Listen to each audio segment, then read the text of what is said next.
নিজের মত অন্যের ওপর চাপিয়ে দেওয়ার চেষ্টা করে রাজনীতিতে কখনো জাতীয় ঐক্য গড়ে তোলা সম্ভব হবে না মনে করেন বিএনপি নেতারা। আর জামায়াত বলছে ২৪-এর ঐক্য নষ্ট হলে সবকিছুই হারিয়ে যাবে। বিশিষ্টজনদের চাওয়া ঐক্যের নামে যেন আওয়ামী লীগকে পুনর্বাসন না হয়। রাজধানীতে এক অনুষ্ঠানে এসব কথা বলেন তারা।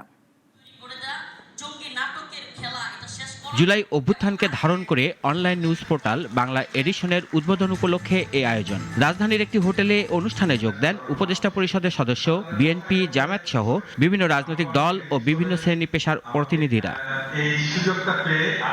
অনুষ্ঠানের শুরুতেই ভার্চুয়ালি যুক্ত হয়ে বক্তব্য রাখেন বাংলা এডিশনের চেয়ারম্যান প্রবাসী সাংবাদিক ইলিয়াস হোসেন ও নিউজ পোর্টালটির উপদেষ্টা পিনাকি ভট্টাচার্য এবং কনক সারোয়ার।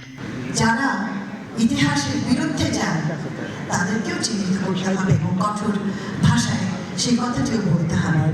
আশা করব যে সেই সংস্কৃতি আমাদের শুরু হবে বাংলার এডিশনের মধ্যে দিয়ে। এরপর বাংলা এডিশনে সাফল্য কামনা করে নিজেদের প্রত্যাশা তুলে ধরেন বিশিষ্টজনেরা। আর যে জায়গায় ঐক্যমত হবে না সেখানে জোর করে যদি কেউ একজন চাপিয়ে দিতে চায় সেটা তো ঐক্যমত বলা যাবে না। সেটা আরেকজনের মত, আপনি আরেকজনের অন্যদের উপর চাপিয়ে দিচ্ছে, সেটাকে ঐক্যমত বলে না। এই দেশে আর আওয়ামী মার্কা রাজনীতি এদেশে আর কখনোই প্রতিষ্ঠিত হবে না।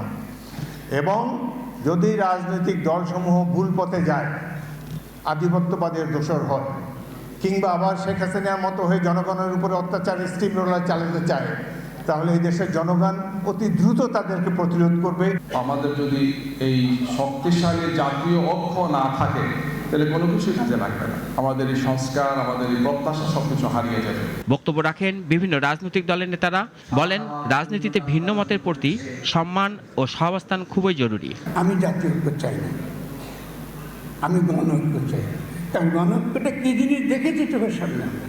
প্রথমে ১ নম্বর কাজ হলো জাতীয় ঐক্য না, ভারতের দালালদের মুক্ত করতে হবে বাংলাদেশ থেকে, তাহলে ঐক্য হবে।